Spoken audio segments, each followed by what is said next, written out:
ஸ்ரீமதே ராமானுஜாய நமக. ஆழ்வார் எம்பெருமானார் ஜீய திருவடிகளே சரணம். ஆச்சாரியர்கள் திருவடிகளே சரணம். நம்ம திருவாய்மொழி பதவுரை பார்த்துன்னு வந்துட்டு இருக்கோம். வலவேள் உலகு பதிகம் பார்த்துட்டு இருக்கோம். இப்போ ரொம்ப அழகா எம்பெருமானோட சீல குணத்தை பத்தி வர்ணிக்கிறார் ஆழ்வார். அவ்வளோ பெரிய எம்பெருமான் அடியேன் எவ்வளோ சிறியவன் அப்படின்ற இதுல அவர் நைச்சியம் பாவிக்கிறார் ஆழ்வார். ஒரு பாசுரத்திலையும் நைச்சியம் பாவிச்சு கொஞ்சம் விலகிறார் எம்பெருமான் கிட்டே இருந்து. விலகும் போது எம்பெருமான் கிட்ட வரும்போது அவருக்கு ரொம்ப மகிழ்ச்சியா இருக்குன்னு பார்த்தோம். எம்பெருமான் ஒரு க்ஷணம் அவரை விலகி இருந்தா ஆழ்வாரால தாங்கவே முடியல அப்படின்னு பார்த்தோம். நம்ம எல்லாரும் கேட்கிற ஆழ்வார் கிட்ட என்ன பண்ணுவேன், இப்போ எம்பெருமான் ரொம்ப எளியவனாவும் இருக்கான்னு பார்த்துட்டோம் முன்னாடி பதிகத்துல, ரொம்ப சீல குணமாவும் இருக்கான், அதே சமயம் ஒப்பில்லாத அளவுக்கு உயர்ந்தவனாவும் இருக்கான். என்ன பண்ண போறேன் அப்படின்னாக்க, அடியேன் சிறிய ஞானத்தன் தான், ஆனா எம்பெருமான் என்ன பத்திக்கிறதுல ஒரு ஒரு குறிக்கோளோட தான் அவன் இருக்கான். அப்போ அடியேன் என்ன பண்ண முடியும், அடியேன் அவங்க கிட்ட பத்தினது ஒழிய வேற இதுவே கிடையாது அப்படின்ற வரைக்கும் நம்ம பார்த்திருக்கோம் இது வரைக்கும், இல்லையா? 6 பாசுரங்கள் முடிஞ்சாச்சு. வினையேன் வினைத்தீர் மருந்தானாய் பார்த்துக்கோ. நம்ம இன்னைக்கு அடியேன் சிறிய ஞானத்தன் அறிதல்லார்க்கும் அறியானை கடிசே தன்னந்துழாய் கண்ணி புனைந்தான் தன்னை கண்ணனை செடியாராக்கை அடியாரை சேர்தல் தீர்க்கும் திருமாலை அடியேன் காண்பான் அலத்துவன் இதனில் மிக்கோர் அயர் உண்டே.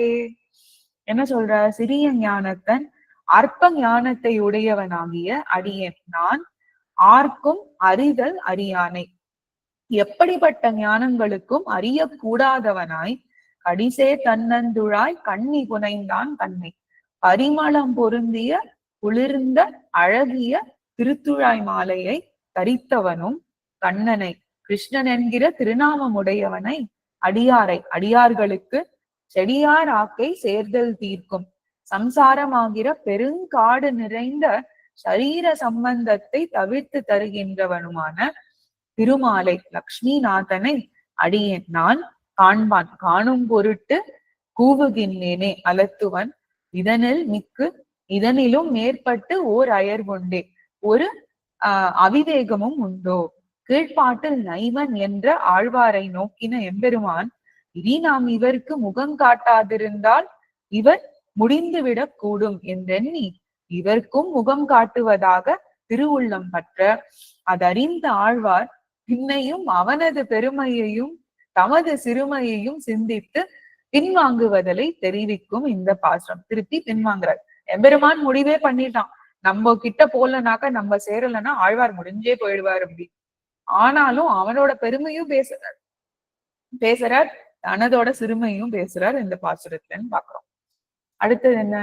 உண்டாய் உலகேழ் முன்னமே உமிழ்ந்து மாயையால் புக்கு உண்டாய் வெண்ணை சிறு மனிதர் உவலையாக்கை நிலையெய்தி மண்தான் சோர்ந்து அது உண்டேலும் மனிதருக்கு ஆகும் தீர் சிறிதும் மண்டா வண்ணம் மண் கரைய நெய்யூன் மருந்தோ மாயோனே.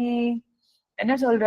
மாயோனே, ஆச்சரிய குணசேஷ்டிதங்களை உடையவனே, ஏழு உலகங்களையும் முன்னமே உண்டாய் முற்காலத்திலே திருவயிற்றிலே வைத்தாய் உமிழ்ந்து அவற்றை வெளிப்படுத்தி சிறு மனிதர் அற்ப மனிதருடைய உவலை அவர் அருவருப்பான யாக்கை நிலை உடம்பினது நிலைமை எய்தி அடைந்து மாயையால் புக்கு மாயையினால் இவ்வுலகினில் சேர்ந்து வெண்ணையை உண்டாய் அமுது செய்தாய் மண்தான் சோர்ந்தது உண்டேனும். திருவயிற்றிலே மண்கட்டிகள் மிச்சப்படுத்தி இருந்தாலும் மனிதர்கட்கு ஆகும் உண்டாக கூடியதான பீர் வெள்ளை மாந்தம் சிறிதும் அற்பமும் அண்டாவண்ணம் மண்கரைய சேராதிருக்கும்படி அந்த மண்கட்டிகளை கரைவதற்கு நெய்யூன் மருந்தோ, நெய் அமுது செய்தது மருந்தோ. எவ்வளவு அழகா கம்பாரிசன் பாருங்க. ஏன் எம்பெருமான் அண்ணன் உண்டுண்டே இருக்கான் அப்படின்னு கேட்டாக்க, இது நம்மளுக்கு ஒண்ணுமே ஆயிடக்கூடாது அந்த பிரளய காலத்துல தன் திருவயத்துல வச்சுன்னு நம்மள இது பண்றான் இல்லையா, அதுக்காக அவன் அந்த மாதிரி பண்றான். எம்பெருமானோட சேஷ்டிதங்களும் அடியார்களுக்கு காப்பதற்குதான் அப்படிங்கிறதுக்கான ரொம்ப அழகான பாசுரம். இப்பாட்டின் சன்னிவேஷத்தை ஊன்றி நோக்கும் இடத்து எம்பெருமானுக்கும் ஆழ்வாருக்கும் வினோதமான ஒரு சம்வாதம் நிகழ்த்தமை நன்கு புலப்படும். அதான் எவ்வளவு அழகா ஒரு சம்வாதம்னா ஒருத்தர் பேசிக்கிற மாதிரி ஒரு ரொம்ப அழகா எழுதியிருக்கார் திவ்யார்த்த தீபிகையிலும் சுவாமி. கீழ்ப்பாட்டில் எல்லை கடந்த நைச்சானுசந்தானம் பண்ணி பின்வாங்கின ஆழ்வாரை எம்பெருமான் நல்லதோர் உபாயத்தினால் தன்னோடு பொருந்த விட்டு கொள்ள வேணும் என்று பார்த்து அவரோடே பேசி தொடங்கினான். வாரீர் ஆழ்வீர், என்னுடைய செயல்களுக்கெல்லாம் உமக்கு நன்றாய் தெரியும் அன்றோ, என் செயல்லாம் உங்களுக்கு தான் தெரியுமே என்றாள். அவற்றை எம்பெருமான் வாய்க்கொண்டே கேட்க வேணும் என்னும் விருப்பமுடைய ஆழ்வார், உன்னுடைய செயல் எனக்கு ஒன்னும் தெரியாது என்றார். எம்பெருமானே அவனோட சேஷ்டிதங்களை சொல்லணும், நீ என்ன பண்ண போற அப்படின்றது ஆழ்வார் எம்பெருமான் திருவாயாலே கேட்கணும், அது கேட்டு மலரணும் அப்படின்றது ஆழ்வாரோட ஒரு ஆசை அப்படின்னு சாதிக்கிறார். அடுத்தது என்ன? மாயோம் தீய வலவலை பெருமாவஞ்ச பெய்திய தூய குழவியாய் விடப்பால் அமுதா அமுது செய்திட்ட மாயன் வானோ தனித்தலைவன் மலராள் மைந்தன் எவ்வுயிர்க்கும் தாயோன் தம்மான் என் அம்மான் அம்மா மூர்த்தியை சார்ந்தே. ரொம்ப அழகா இதுக்கு பரவஸ்து சுவாமி காலக்ஷேபம் பண்ணுவார். அந்த அமுது செய்திட்ட மாயனுக்கு ரொம்ப அழகா இருக்கும்.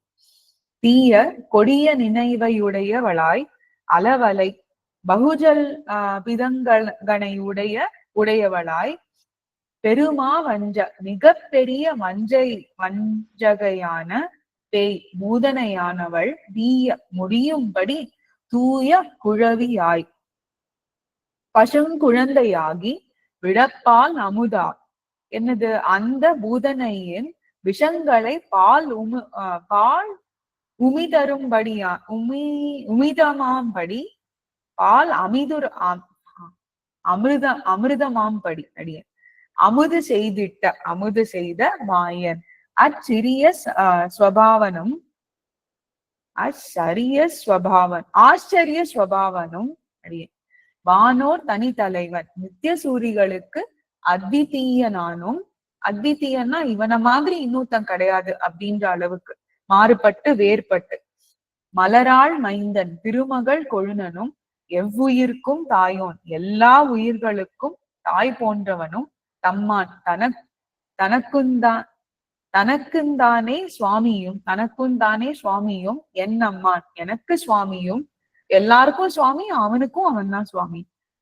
மா மூர்த்தியை அப்படிப்பட்ட மேலான திவ்யமங்கள விக்கிரகத்தை உடையனுமான பெருமானை சார்ந்து கிட்டி மாயும் இருவரும் மாயாது வாழக் கடவோம் அப்படின்னு சாதிக்கிறார். கீழ்ப்பாட்டில் எம்பெருமான் வெண்ணையின் பிரஸ்தாவம் எடுத்து ஆழ்வார் வாயை மூடுவித்தானே.